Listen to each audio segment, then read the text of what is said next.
In early March, the State Senate convened a hearing exploring white-collar crime and fraud, as well as the legislative solutions that could potentially address predatory practices. For more on this effort and the potential legislative responses, we're joined in the Capitol Press Room studio by State Senator Zellnor Myrie, a Brooklyn Democrat who co-chaired the hearing on scams. Thanks for making the time, Senator. Always good to be with you, Dave. Well, you began this hearing with a lengthy focus on the student loan industry and noted that you reached out to a number of providers with questions about their practices, but alas, got no substantive responses back, even after offering anonymity and other flexible options on how to provide some responses. What questions were you trying to get answered, and why were you interested in student loan servicers to begin with?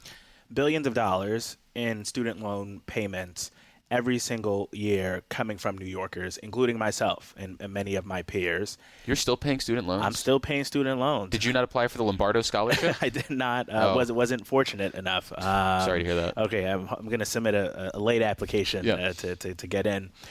But I'm paying student loans every month. Many New Yorkers are paying student loans every month. The statistics tell us that close to 17% are in default or behind on their payments. It is the largest form of income going out the door for a lot of New Yorkers. And I think that anyone that is servicing those student loans should have to answer about the practices that they're currently using on servicing those loans. The companies that I mentioned in the hearing have not just been the target of my letters. These were companies that have been found to have committed some civil infractions, whether they misled student borrowers on the programs that were available to them, or they kept them intentionally out of programs that would be helpful for them. So I just wanted to know, what did you do to correct your practices since then? Can you talk to us about what you currently do in assuring consumers that they're getting the best options made available to them? And these were questions that they refused to answer, and in some instances said, well, we'd be happy to work with the committee going forward. And then when given the opportunity to do that, they politely declined. So then what comes next as it pertains to student loan servicers? Because as a committee chair, you have tools at your disposal that you can potentially wield, including subpoena power. So what are you considering? Yeah, I'd say stay tuned on that. My hope is that we can continue a dialogue with them where they would voluntarily provide this information. But as you mentioned, we have several tools at our disposal. And, I think that there are some circumstances where we might be prepared to use them. So the student loan servicing space, I think, is a good example of the idea of what constitutes a scam, where you use the word misled, versus someone who should be making an informed decision and is simply just not doing their due diligence. And I think that probably is a theme for white-collar crime and fraud more broadly versus people just wishing they could get a do-over. So how do you navigate that and ensure that there is some level of personal responsibility, but we also aren't ensuring that people are being left to be taken advantage of? I think there is an expectation from everyone, from our society, in fact, that if you make a commitment or if you contract for a particular thing, that you fulfill that contract and you meet those obligations. But we also have a robust body of consumer protection laws that have been put in place, because even when those contracts have been made, even when people are assuming personal accountability, they are still not being given all of the options that a consumer should have. And my argument is that it should not take a letter from a committee, from a state senator, to have the public be as informed as possible on those choices that they are making. And frankly, we're talking about, in some instances, companies that receive billions of dollars in taxpayer money. They are servicing our loans at the behest of the Federal Department of Education. And if you are getting public money to do these student services, then you should also be held publicly accountable. Well, you heard from a number of actors, the Department of Financial Services, the Attorney General's office, as well as local prosecutors. And I'm curious what, if anything, stood out from those panelists and whether there were any sort of themes that emerged in terms of what's going on that's good or things that maybe are not working. One thing that was very clear throughout the testimony, and as you mentioned, we had a broad array of panelists that included law enforcement and consumer advocates, was that our laws have not kept up with the schemes. And when we last updated our scheme to defraud law here in New York, it was 1986, before the internet, before email, before Venmo, before Zelle. Who was born that year? Your boy was born that year, geriatric millennial checking in. And the technology has advanced. These are things that we use every day, literally, but we have not updated the laws to keep up with how bad actors proceed in this space. And so we heard a lot about what's happening in cryptocurrency and where our laws have not met the moment. But we also heard some really basic things. Look, if you right now attempt to defraud 10 people with a scam, that is a Class E felony here in the state of New York. If you try to defraud 100 people, 1,000 people, that is also a Class E felony. Doesn't make a difference, even though the scale of the scam is much larger. I don't think that's right, and I think we got to change that. And so I have a bill that would work to scale up the penalties for scamming in that space, but I've also been working with the district attorney's offices on what we do specifically in the crypto space, where people are operating unlicensed, and you see a deal, you got something on WhatsApp, says, look, this is a great investment opportunity, and if you're like my mom, who loves all of the WhatsApp messages, and sometimes we can't decipher, particularly in an age of AI, what is a real opportunity and not a real opportunity. There has to be some guardrails to help protect consumers in this space. And right now we do not have those. So I'm hopeful that this hearing is providing a robust enough record for us to push for those legislative changes. Well, before we move on, let me reintroduce you for listeners just joining us. This is WCNY's The Capitol Press Room, and we're speaking with State Senator Zellnor Myrie, a Brooklyn Democrat who recently led a joint state Senate hearing that looked at the issue of white-collar crime and fraud. So one of the issues that came up, and you sort of just touched on it, is the issue of prosecuting white-collar crime and how this can be a difficult process. And we heard a number of actions that the governor is interested in doing, both to streamline the grand jury process, increase felony levels based on the scope of the crime, and a broader use of affidavits. Is there anything on the table right now that you think is particularly meaningful in the context of the budget? You know, I think, as you mentioned, there was, in the executive budget, the governor wants to put forward a change to our grand jury evidence laws that would allow for the entrance of routine business records. And that sounds very wonky and doesn't jump out immediately. But if you think about, for instance, someone who is being accused of a crime and they used rideshare or they used a Venmo or Zelle, and the requirement for a member of Zelle, staff member, or Uber to have to come in and testify that these records are routine in that regard, the taxpayer has to pay to fly that person out from California to come to New York to just stand in the grand jury proceeding to say this is what a normal Uber receipt looks like. There might be a better way to do this. In the federal level, we allow for this type of entry, and we do it in other contexts as well. So I think there's just some common sense cleanups for us to do. But I think there's more room. As I mentioned, I proposed some changes to our criminal laws, and I don't think that it's all in our criminal statutes. Part of the reason why I co-chaired this with the chair of the Consumer Protection Committee, Senator Rachel May, was that there's some civil things that we need to do as well. And I think there are some steps that have been taken in previous years to beef up our general business law, but I think there's some more room to go. Yeah, speaking about that general business law, that was a hot topic in the 2025 legislative session. Obviously, you're aware that what made it across the finish line is a far cry from what the consumer advocates wanted to be adopted. What are your expectations for the language, though, that was approved? I think that the biggest thing around this issue, and for your listeners, the smartest listeners in the business, but one of the biggest sticking points was whether to include a private right of action to allow for someone who is a non-government entity to enforce this type of law. And that ultimately did not make it in. I think we have to continue that conversation. There are concerns around it from some of our government actors, and I understand that. But for many of the things that we have in our laws that are meant to hold bad actors accountable, capital that generally is paired with a private right of action because there are people on the ground that see these things every day. They should have the ability to do it. I'm hoping that this hearing, along with continued conversations, will allow for us to revisit that, put that back on the table as we're having a larger accountability conversation. Well, I think the pushback to the effort to regulate unfair and abusive business practices by the state is emblematic of a larger concern that the business community generally raises, which is this idea that, the legislature is looking to impose either burdensome requirements or that they're overly broad, so you're treating good actors the same way you would criminals. Do these type of concerns make you do any sort of soul searching during the legislative process, especially when it comes to maybe the labor sector, or do you feel like they're just disingenuous and they're just sort of the knee-jerk response? Yeah, I think it's a mix of both. I think there are many of the actors in the business space that genuinely want to see assistance from the legislature in helping New York remain a capital for business and allow for us to continue to flourish. And I share that desire. I also think that there are bad faith actors that are, whatever regulation that we put forward, whatever guardrails that we put forward, they're going to be opposed to. But I think that most folks are somewhere in between.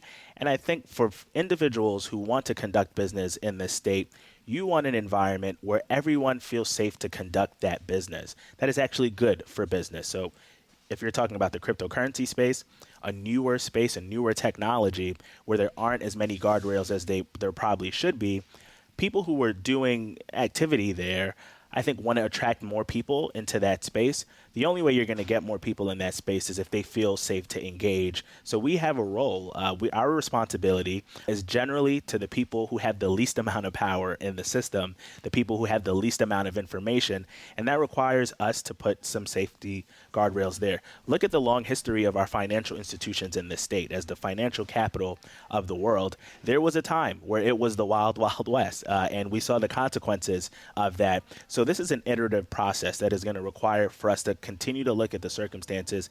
Good business and consumer protection go hand in hand.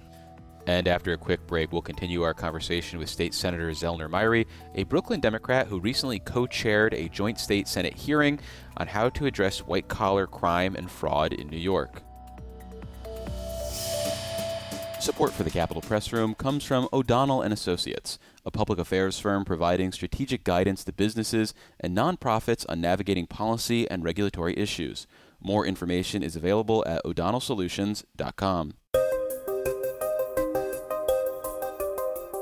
This is WCNY's The Capitol Press Room, and we're continuing a conversation with State Senator Zellnor Myrie, a Brooklyn Democrat who co-chaired a hearing earlier this month on how to address white-collar crime and fraud in New York.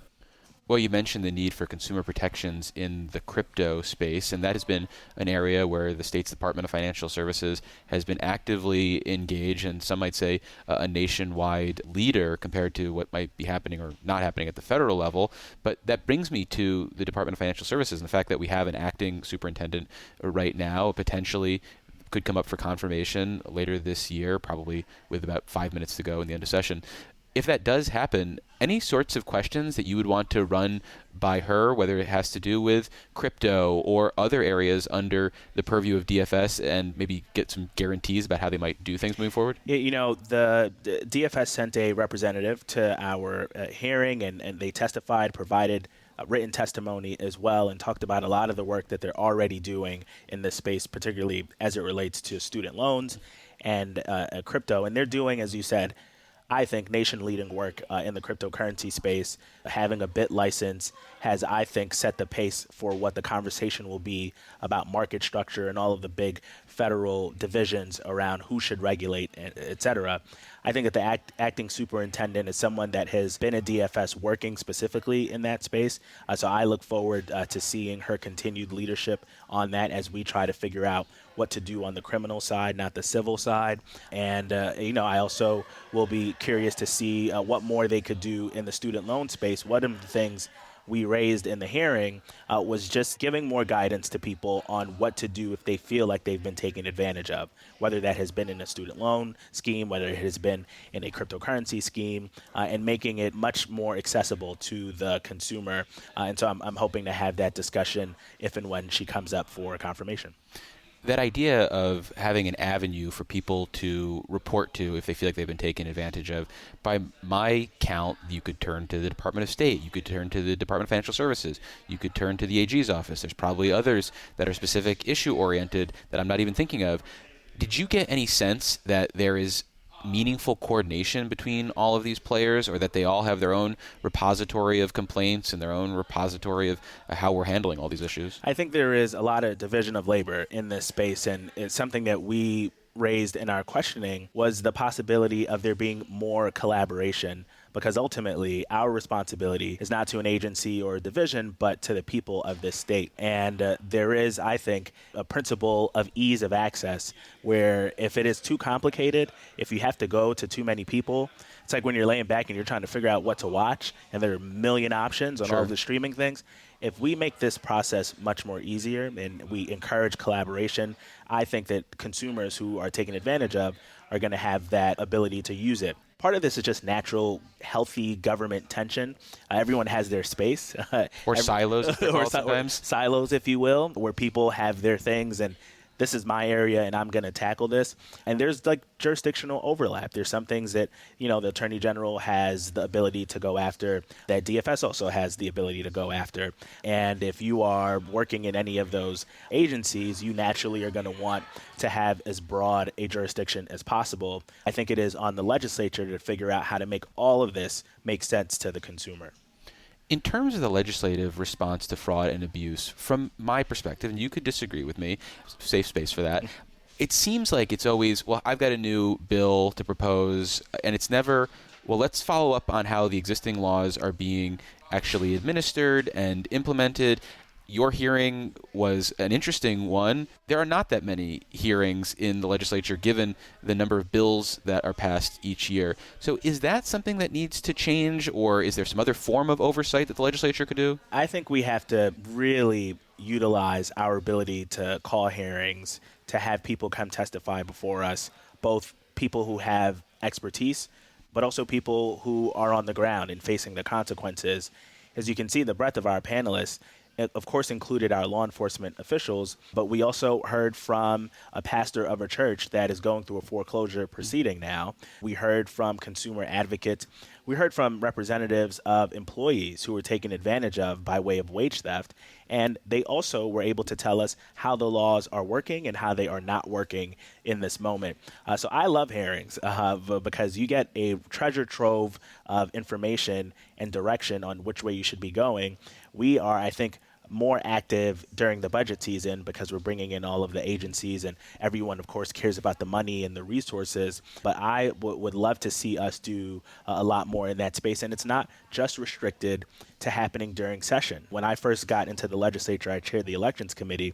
We held a hearing in November to examine whether or not early voting was working, where we could improve. And it was in that hearing where I heard from an individual about some of the issues and problems. And I said, well, isn't that covered by the Voting Rights Act? And they said, no, not really. And I said, well, maybe New York should do its own. And that was the genesis of us getting the New York Voting Rights Act on the books, which, by the way, was just successful in changing an election system in a town here in New York. And so I think we should be doing a lot more of it.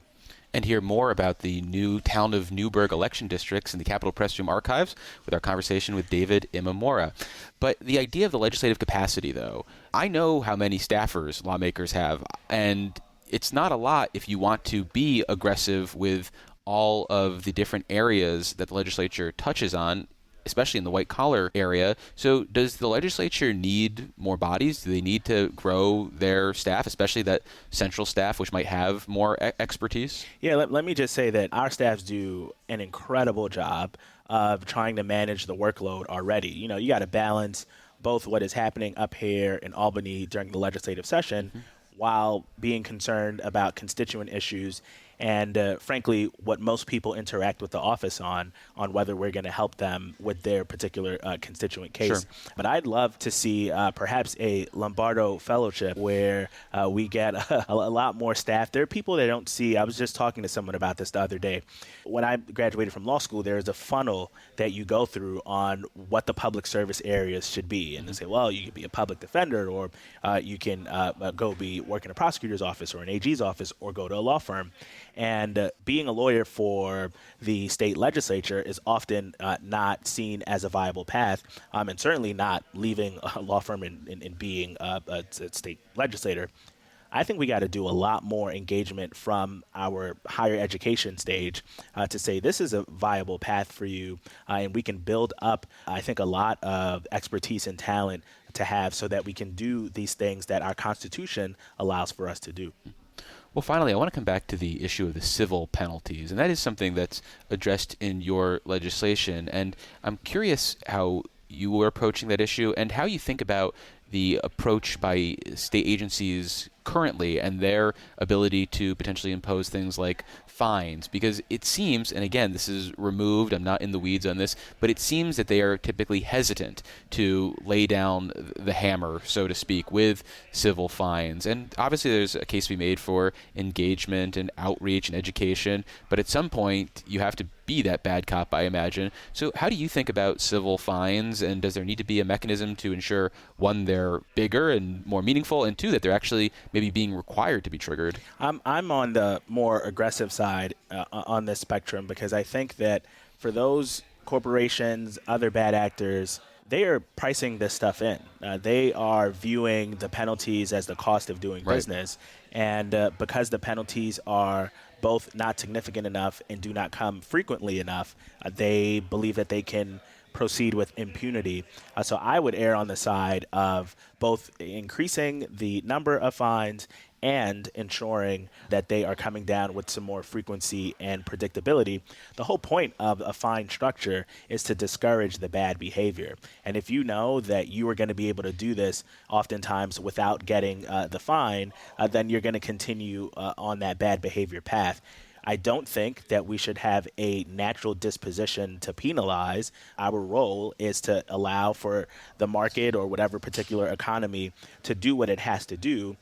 But if we are going to protect the vulnerable people in that system, the penalties have to be significant and swift enough to discourage taking advantage of them. I would like to see more of it. Well, we've been speaking with State Senator Zellnor Myrie. He is a Brooklyn Democrat. Senator, thank you so much for making the time, and happy birthday. Appreciate it. Thank you. Support for the Capitol Press Room is provided by New York State United Teachers, a statewide union of nearly 700,000 professionals in education and healthcare.